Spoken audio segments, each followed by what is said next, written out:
Thank you, everybody, for being here, and thank you for having me. And I must say that I've sold books in 65 languages, but never in Tibet or the Maldives or the Mauritius, which is kind of odd. But there you go. That's what happens. And so now I need to raise my game. And I sold Hosseini in 6 Indian languages, of which there are 18. So I think I was being a bit lazy there. And I'm going to try to do that. So I think that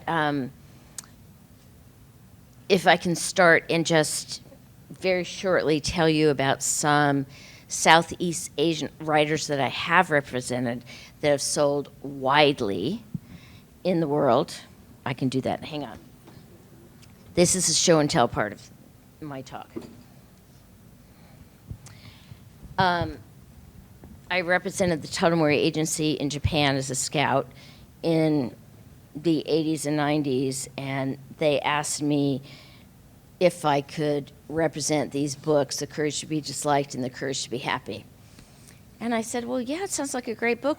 Why me? You represent every important American and British agent. Why me? And they said, oh, we trust you. And I thought, okay, yeah, I can bear that. And so this book, The Courage to be Disliked, was at that time published in 5 Asian languages and sold, I don't know, 3 or 4 million copies. And then with my colleague Nina Martin in London and we fixed the translation and then had an editor translate it. And then I gave it to my daughter, who was then 19, and I said, and then we were going to London, I said, please read this because I really want to know what you think, because it's about if somebody has a problem with you, it's not your problem, it's their problem. And I thought it would really empower her. And she came to the breakfast table, and there was 98 pages translated into English, and she threw it, uncharacteristically threw it in this sheaf on the kitchen table when I was having tea and said, good luck with this POS, you're not going to sell it anywhere. And I thought, really? This is 2 weeks before London. And my husband said, no, you're going to sell it everywhere. It's great. But I was a bit anxious 2 weeks before. And then I drove her to her class at college, and she was having a problem with one guy, and she said, what do I do? I'm not stupid enough to tell a 19-year-old what to do. I said, I don't know, what do you think she should do? She said, you know that stupid Japanese book you made me read? I said, yeah. I think I'm going to do what the young guy does at the end of chapter 2. And I thought, okay, you do that. And then I drop her off, I go to the coffee shop, check my emails, pick her up, and she jumps into the car and she says, yes! I said, what'd you do? She said, chapter 2. I said, okay, thank you. And how'd it go? Fine, great, perfect. Her teenage angst was over.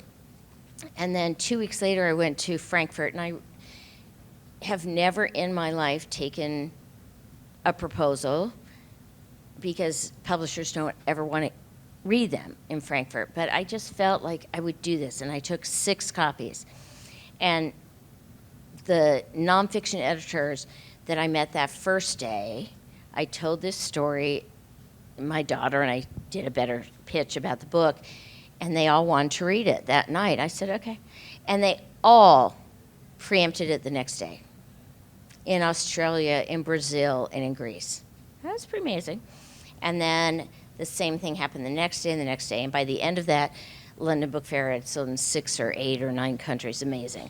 And now it has sold 36 million copies around the world in 41 countries. And it's amazing. And now it's a TikTok sensation. Thank you, TikTok. And finally, it was published in hardcover in the US by Atria. And a few months ago, I said, well, when are you going to put in paperback? They said, why would we put in paperback? Everyone's buying it in hardcover.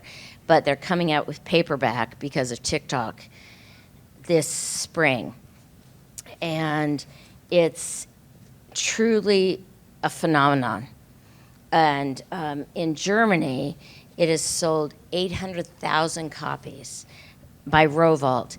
And my friend, the editor, called me just before Christmas. He said, you know, it's so crazy, is we published this 5 years ago, and it's been 1 or 2 or 3 in the bestseller list ever since we published it, which is so weird. These 2 Japanese guys talking about Alfred Adler theory, and it's just quite an amazing book and needs to be published in more Asian languages. So that's just that it is possible to transform that. And then I want to talk about translators who help sell books. And then I'm going to be done. This translator, Tilly Dope, who lives in, translator from the Tamil, is publishing, loved the translation. It was passionate about Sea Prayer by Khaled Hosseini, and she translated it by herself and then sent it to a publisher in Chennai, and they published it. And so it's really important when publishers love a book. Okay, so now let's talk about Tibet. Well, thank you. Hello, can you hear me? Well, yeah, my background is slightly different from Waheed and Anitah's because I am a Tibetan refugee. I live here in India, and there are many reasons why I started publishing secular Tibetan writing, and primarily 3 reasons which I like to talk about. One of them, of course, is the politics of occupation. My country is under Chinese occupation, and China has humongous state propaganda machine churning out half-truths and lies and fabrications, not only about Tibetan people and history, but about China's history itself, even Chinese Communist Party's history. So that's one of the things that we are trying to fight against. And the second reason is, you know, there is, within the Tibetan civilization in the last 1300 years, there is overwhelming Buddhist influence. So when outsiders talk about Tibet, they only, by and large, perceive Tibet and Tibetans through Buddhism. So Buddhism was introduced to Tibet in the 7th century. In the next 1200 years, Tibetans did humongous translation from Pali to Sanskrit into Tibetan. But Buddhist canons do not quite do justice to the ordinary Tibetan people's stories. What about my story, for example? And the other reason is Tibetans and Tibetan people have been written about by outsiders for many centuries.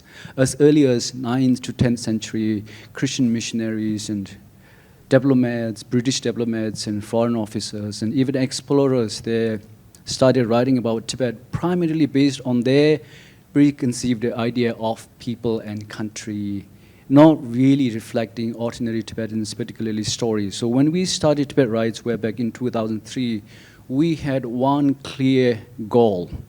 That was to focus on secular Tibetan literature to fight these 3 humongous influences. So that's how we started Tibet Writes way back in 2003, and we turned 20 last year.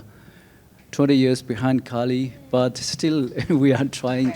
We published about 50 titles. We can't do many titles here, but we published 40 titles, including 6 novels, 3 in English and 3 in Tibetan. And last year we published 4 titles, and 3 of the writers are under 35, and 1 is only 24. So we are doing what we set out to do 20 years ago. The only thing is that we are lacking the resources with which to fulfill our ambition. So I think I'll stop here and pass on to Waheed. Thank you, Bhuchung. Thank you. I would like to start this session with Kamagani. and I have to do it because I think I need to thank Rajasthan and especially Jaipur for the hospitality. Second, I should tell you that I come from the Maldives. My name is Ibrahim Waheed. And right now, what's happening between the Maldives and India is a story that a lot of people have asked me not to speak about. but I will.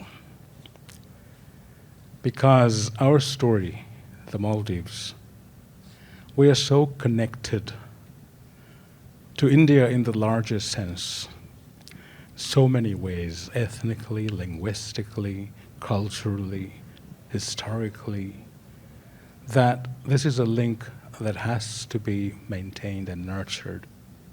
I would just love to say that. Again, thank you for the hospitality. When I was actually coming over, some senior politicians in the Maldives advised me not to come, saying that I would be stoned.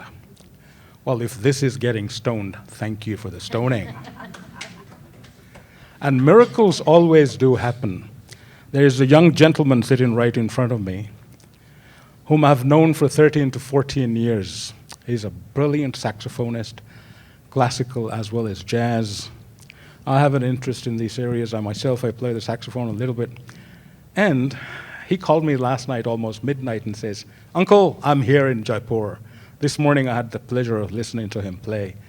There he is sitting right there, Priyank Krishna. Please stand up, sir. Thank you. And what a miracle. I get to meet him and watch him play again. And his tabla nawaz is sitting right there, an amazing man. And this is what the world is all about. This is what the world is all about. So as far as publishing is concerned, I mean, seriously, I need your help, ma'am.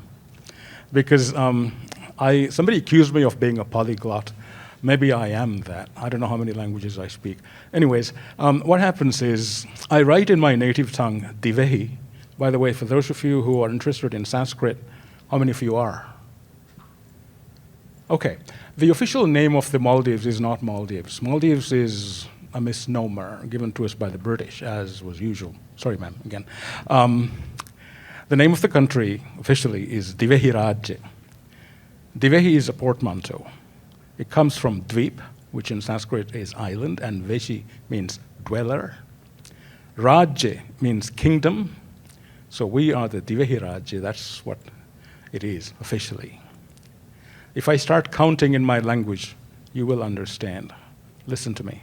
Eke de tineng hatare faing haing hating ashe noe die egar bar ter sa the fanar sol satara saro no vihi. Does that make sense? Yes. Absolutely. There you are. So even for that reason, I'm looking for publishers. So I write in that language. I still have my own column and a local daily. Whatever happens in officialdom, on the media, it happens in Divehi in the Maldives. Hardly anyone ever writes in English, at least anything serious. Well, I've tried it, and I think I've developed the following. The problem with that is there is no such thing as a publisher in the Maldives. Part of the reason is that it's commercial viability. It just doesn't work. So guys like us, what we do is we publish online.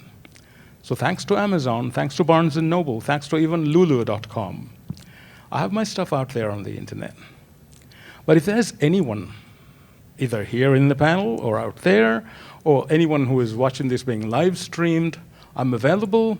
If you want anything translated into English from the years and years, we have a huge repository of Divehi literature. We are an old country, at least. I mean, we have historical records going back 3,000 years, right? And there's tons of stuff. There's beautiful poetry in all its different forms. If anyone is interested in helping us, getting that stuff out there on the world media, let us know. Can I just interrupt to ask Yes, a ma'am. question?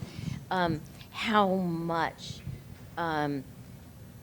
Maldives books have been translated into other countries? Hardly any. Hardly any. Hardly any. Even into India. Oh, no, it just doesn't happen. Wow. I'm sorry. And so am I, ma'am. So am I. And it's time we changed that, don't you think? Yep. Without So a having doubt. said that, all I'm saying to you, ladies and gentlemen, is that if anyone is interested in pursuing this any further, I'm right here in front of you. Feel free to meet me, run into me, even accost me if you would like. You know, even as I'm sitting here or on the way out there, feel free to do that. Shall I pass on to Madam Anitah? Yes. Please go ahead. Thank you, Waheed. First of all, I would like to say thank you to GLF for having me at Jaipur. Second, I would like to say that I'm here in my capacity as a writer.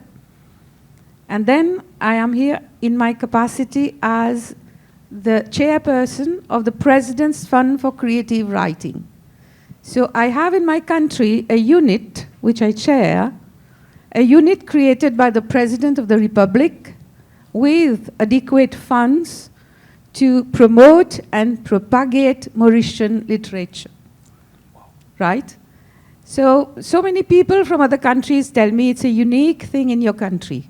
I believe so, because I haven't heard about something like this in other countries. Maybe they are, maybe I don't know. But at the head of it, I am responsible for the publication of Mauritian literature in almost all languages written and spoken in Mauritius. So let me tell you about the multilingualism, which is the theme of today's session. How did we become multilingual, multiracial, multicultural, and all that? Some 200 years ago, without offense to anyone, Indian people were tricked by British colonizers and sent to islands like Mauritius, Guyana, Suriname, Fiji, and all that. So as to make them prosper, to make the country prosper, maybe for their own good, but the country did prosper after they had manifested their endurance and so many other pains galore that they went through. And they prospered. And they made Mauritius become a heaven for which the great Mark Twain wrote, heaven was copied after. So I am from Mauritius. I am from the country of indentured laborers sent to Mauritius to work over there. I am from an island, small island. I am maybe the third or the fourth generation of whom we called coolies, girmitiyas, agreement people, bonded labor, and they were there, they prospered, they endured, they suffered, but they did not lose hope. And we are what they made us today. So I have written a book about a person who is in Mauritius, Mauritian by birth, but you know, Mauritians, we do not have that patriotism that you can find in Tagore or in Naidu. I teach at the university and I teach these people, and the patriotism that I find in the books, I cannot find it in my country. Because first of all, we are Hindus, we are Muslims, we are Tamils, we are Telugus, we are Christians, but we are not Mauritians, very less. All right, so the multilingualism came from all these people coming over there, along with the slaves who were brought from Madagascar and Malagasy Islands and all. So we formed a very good bunch of people to make the country prosper. And each one of us, we brought our own culture, our own language, our own faith, and today we have become a unique, multicultural, multiracial, multilingual country. Now, as the head of the President's Fund for Creative Writing, I get so many books to publish. We are a unit which publishes books in all the languages written and spoken in Mauritius. It's not an easy task, but it's a pleasant one as well. It becomes extremely difficult to cope and manage all the languages, all the authors coming in different languages to a unit, because the government provides funds to promote their creative works. Anything you would like to ask me? Yes, you're so close to Reunion Island. Yes. I just was interested how French-speaking I understand. culture I understand. I was coming to connects that. to you. Okay. I had in mind to come to that. I can say that English is the national language of the country. But wherever you go, in a bank, in a school, wherever you go, you meet someone, morning, afternoon, everyone will say bonjour. Bonjour is good morning in French. So the French has an upper hand on almost all the languages. And why is that? Overexposure, overexposure to French everywhere brings an impact on the literature as well. Because French-speaking people, they will consider themselves maybe apart from the other languages. Or especially, superior. I won't say superior, but if you say so.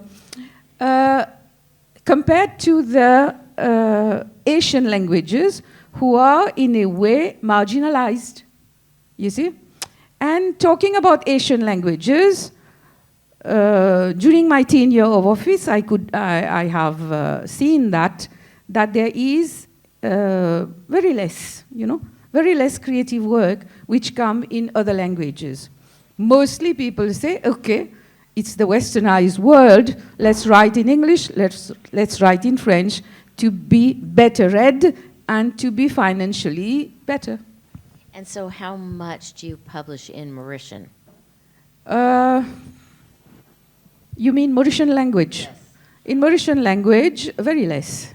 Very less. Because, as I told you, there is overexposure to French. The English and the French have an upper hand on all the other languages. And finally, the Creole one, which I call the dialect one, the Creole, which is evolving nowadays. There are some people who are researching on it, who are writing their own dictionary and all that. So maybe with time we can get more, but nowadays it's very less. Thank you.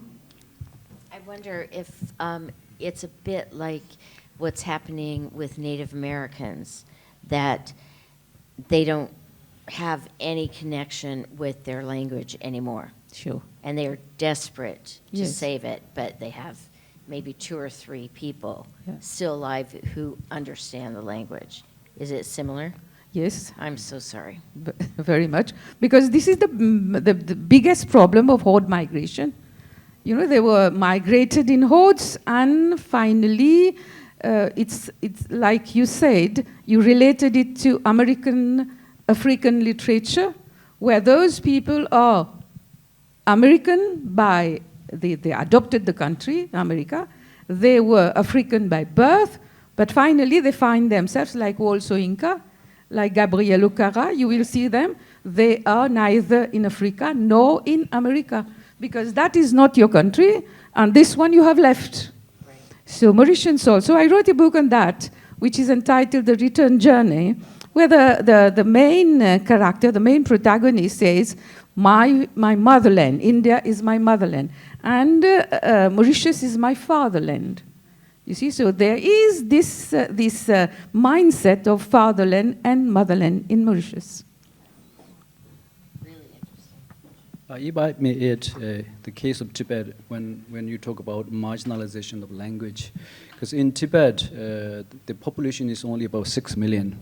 And in the last 60 years, Chinese have introduced a lot of policies which do away with the Tibetan language and culture. Not only that, but I think in the last 10, 15 years, China has built both railway tracks and airports right across Tibet. So the Chinese annual tourists coming to Tibet is 35 million.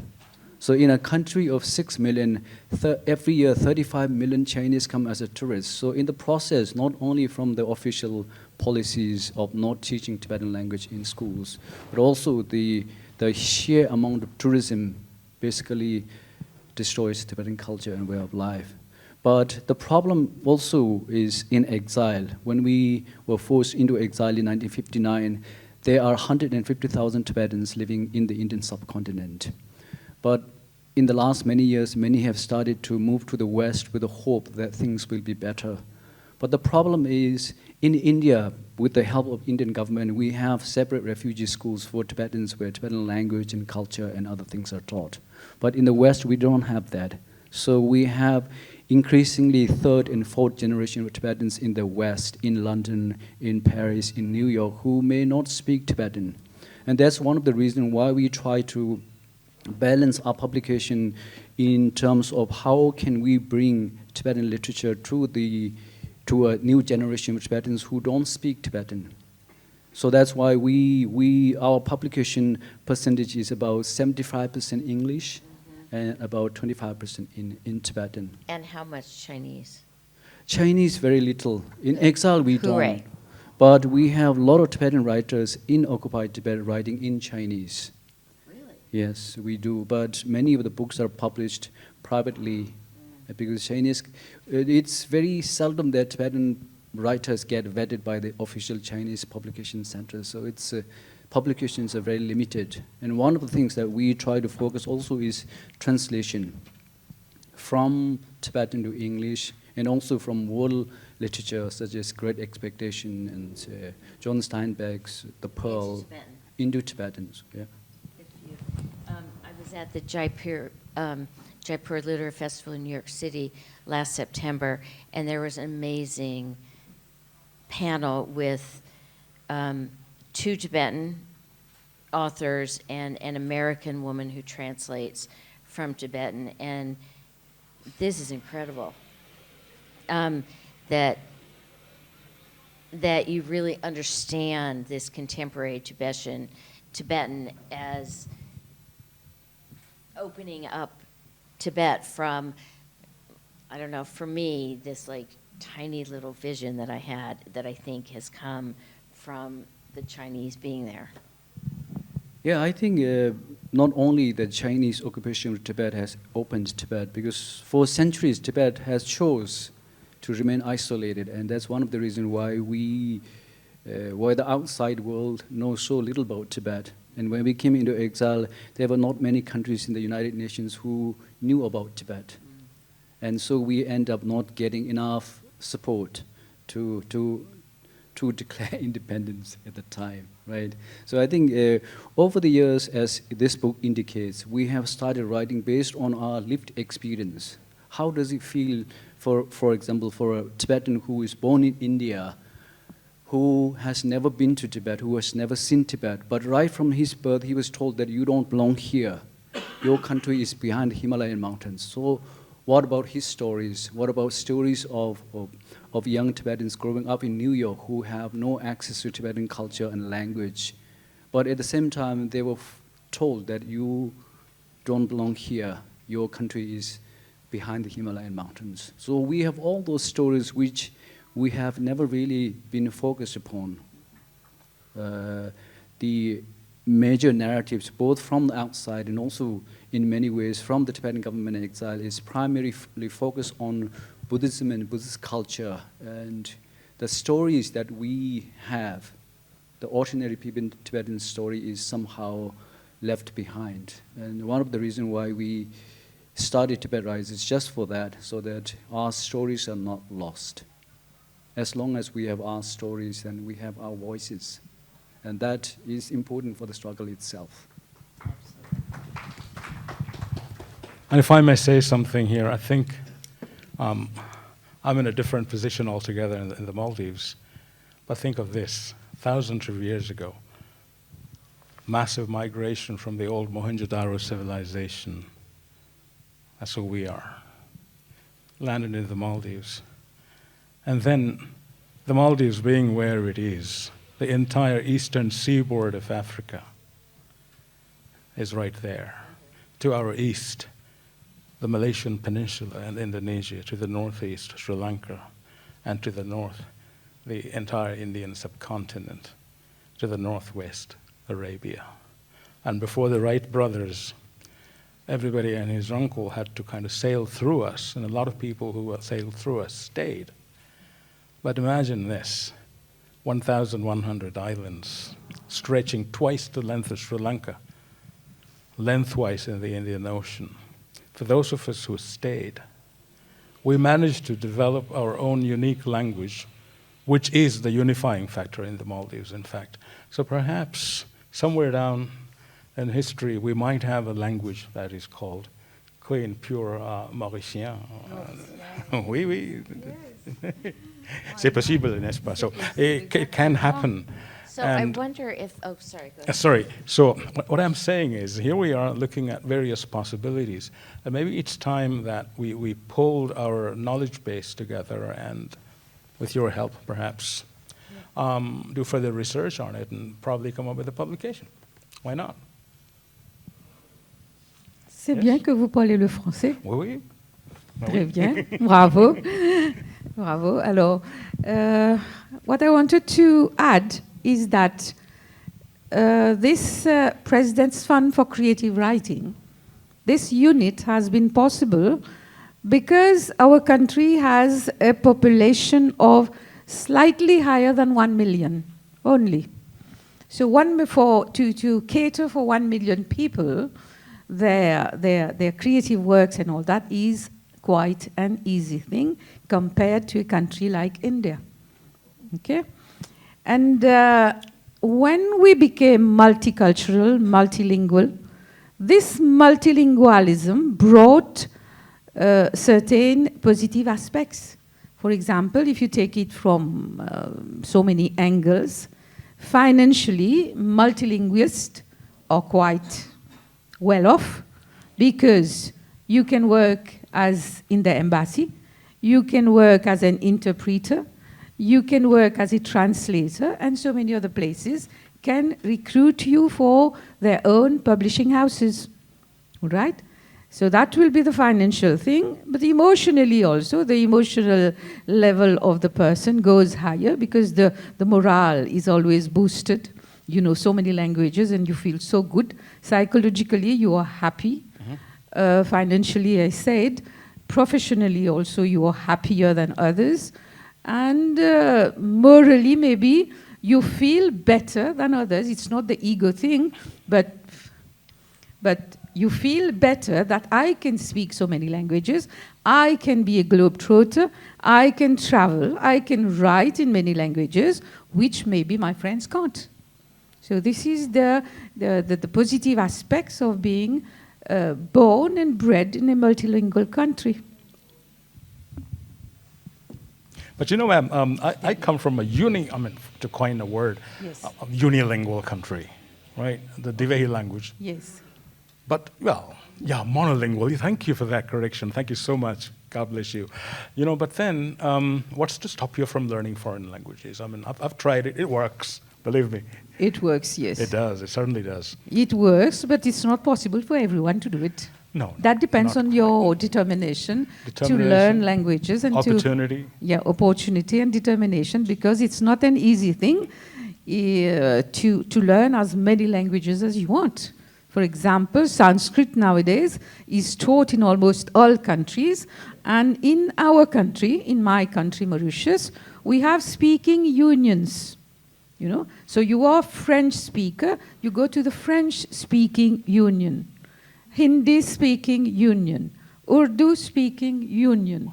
So they are themselves in their own way doing their level best for the propagation. And then we have the President's Fund. We are backing them, and they are well off. Please convey my deepest appreciation and compliments to your president, ma'am. Superb. Thank you very much. I will do so. Seriously, I mean. Being given that we are in a country which has, as I said, slightly higher than 1 million population, it's so easy to have a book launch and invite the president. He comes. Wow. He comes almost everywhere. You can invite the prime minister will be here with you. So you see, this is the uniqueness of Mauritius. Thank you. So I just wonder, for the two of you, if you would ever think about doing something like the Penguin Book of Modern Mauritius Essays, or the Penguin Book of Modern Maldivian Essays and Fiction, or does that feel kind of I don't know. Do you want to team up with me, ma'am? Sure, why not? There you go. You have your answer. Yes, we'll keep contact, and we'll, if we can work together, we'll do it Why not? for the betterment of literature. I'm there. Because go. it seems to me that with people around the world who really don't even know where your countries are, Yes, it's a speck in the Indian Ocean. if you know where the speck is, Yeah, and to have a novel from someplace where you don't even know where the hell it is complicated, right? it is. So maybe this kind of thing that the Tibetans have done so artfully might work. Sure. We'll keep contact, and Bhuchung. as I said, I will do my best to help anyone who comes to me. You know, just to say this, Bhuchung and I, we're old friends. We met last year in August thanks to a Sahitya Academy in Bhopal. Okay. Why don't you join the crowd, huh? Yes, of course. There you are. Got a commitment out of Great. him as well. Oh, I know. You could do a book of essays from Tibet, the Maldives, and Mauritius, and then people would like, oh, wow, that's cool. All those places I never heard of before. BookMark, take note of this. Please, It's been worth it. TikTok. Yes. Yes. Questions? You don't have to all jump up at once.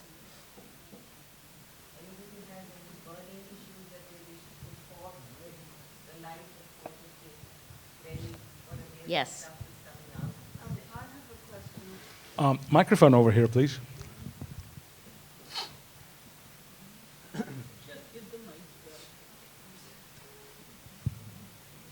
Thank you. I would like to ask each of you how your publications are distributed, and I'm particularly interested in the Maldives, because you talk about the chain of islands. Yes. You know, how do you sell into bookshops? How does that work? You can hear me anyway. Yes, I can. I wonder. No, you it's know, hardly anyone. How easy is it to get your books out to your readers? Good heavens, ma'am. It's not easy at all. Yeah. The books that are published in the Divehi language, it's centrally printed in Mali, the capital, which is kind of in the middle. But then what happens is you got to put the books on the boats, and you know the readers have to wait until the boats get there. But right now we are at an advantage because we have the largest seaplane fleet on the face of the earth. So that helps. Okay? And then we are probably the most connected country in all of South Asia, internet-wise. So a lot of the books published there, and especially the local dailies and journals, they don't even print anymore. They've stopped it. It's all online. So that's like you're there in a millisecond. But that's the Divehi language. But what about people like us who also write in other languages? Well, we go online, and there you are. Thanks to Barnes & Noble and Apple. Amazon. Amazon, yes. That's how we do it.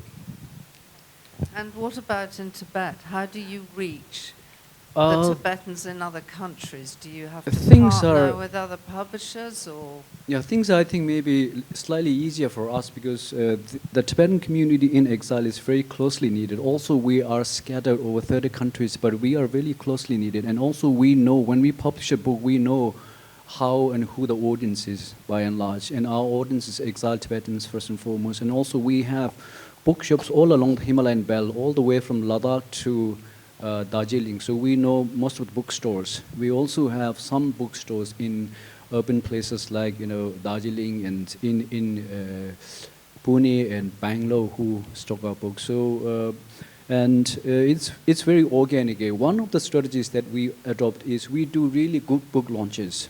So if our print run is 1,000 copies, so we plan the book launches in such a way that we sell 25% of the books at these book launches. So it's one of the titles that we published in 2006. We sold 35,000 copies of So it's doing fairly well. And our average print run is 1,000, and most of our books we sold up to 3,000, 4,000 copies. So Do you ever, all three of you, do you ever feel that you're just Sisyphus? I think just hearing these stories, it's mind-boggling how difficult it is what you do. it is difficult because we, as I said, Tibet Right is 20 years old. But we do it because we have to do it. It's all, for me, it's not a luxury of going into print the publication section. It's more like survival because of the circumstances. And I do it because I don't get any benefit from this. I've never gained one single rupee from what I do in the last 20 years. I earn my bread through translation. I do translation from English to Tibetan and Tibetan to English. That's how I make my living. But apart from that, I do all these works for Tibet Rights because of the reasons that I stated before. I think it's really important that our stories must continue. That's the prime reason. Okay, we are soon going to come to an end. Does anybody else have any other questions? Over there. A burning question. You've been having a burning question for a long time. So I am really fascinated by this panel simply because I think you all represent the state of languages across different patterns of migration, and how the attachment to saying things in your own language, in your own particular idiom, the desire to preserve ways of saying through your language. I think you all represent different aspects of that. So when I thought of this session as celebration of multilingualism, I never thought of migration.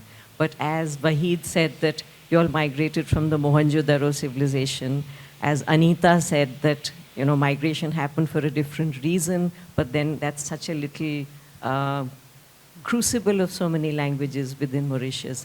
And what Bhuchung is doing to preserve the Tibetan way of looking at life almost. I think that there is such richness in this whole thing, and I think we have a great opportunity to continue to nurture it through technology. As Waheed is saying that everything is online, you can have many more repositories, you can have many more people join in the sort of the open platforms where more people can contribute. So I think in multilingualism, we are also going to do away with a lot of gatekeeping, which technology makes possible. So I'm really appreciative of all the experiences that I heard, and more power to your president, of course, less power to yours. Bless you, ma'am. Thank you. To me. Yeah. Anyway. And of course, Bhuchung, if you all, I would really encourage you to ask Bhuchung to show you his books. They are absolutely beautiful books. Just as objects of beauty, his production quality is just outstanding. Indeed. And just looking at the Tibetan script next to the English very often, the visual impact of that is also so enriching, So yeah, I just wanted to make that point. I think we're Yes. almost out of time. I'm sorry it took so long. Ditto, you're right. So we're about to end. Is anybody, one last words? Well, yeah, one of the things that I wanted to inform people is that we are willing to collaborate. We have, as I said, 6 novels and 3 English novels, which, because of the way we operate, we have, and our aim is our audience is very small in many ways. So if anybody from outside wanted to collaborate in terms of, either translation or republication in other countries, we are very willing. And we also have resources for translation from other languages into Tibetans as well. So we are open. We are also open for anybody for distributing our books as well. So if Is there any languages hard or impossible to translate into Tibetan? Like Norwegian? Not really. I think we have, one of our books is translated into 7 languages, including Malayalam and... Oh. So we have a Hindi anthology with Tibetan poetry in the process. So we hope to continue these Cool. joint ventures. Great. And from the Maldives, I'd like to say that, for God's sake, please don't call us the Maldives, and for heaven's sake, it's not the Maldives. It's nothing to do with malfunction. It's Divehiraj. It's an old country. It's not just the sun, sand, and the sea. It's an old country with an old language. Please come and visit us anytime. You'll be most welcome. Thank you. Yes, please. Okay, and then I have gifts for the panel. These are, temporary tattoos of the bookstore in Lenox, Massachusetts. Thank you. And it's a fabulous independent bookstore, half an hour from where I live. And there was a documentary about the bookstore called Hello, Bookstore that was started in January 2020, which was just going to be the life of an independent bookstore. And then, of course, March 2020 happened, so then it became how this independent bookstore survived through the pandemic. And The Guardian praised it up the wazoo, and it is a fabulous movie. It's on Apple, or how the bookseller says, you can get on Apple or that company named after that big river in South America. And then these pencils are from Edith Wharton's house, The Mount, in Lenox, Massachusetts, a fabulous, fabulous place. And Herman Diaz, on Edith Wharton's 162nd birthday, was one of the several authors to talk about how great she is. So you get to, and so they're Heart of Darkness, The Goldfinch, Old Jailer, and so you guys get to fight about who gets what. You can choose any. Thank you all for coming, and thank you, Choose for me. Jaipur Literary Festival, for having us. Thank you.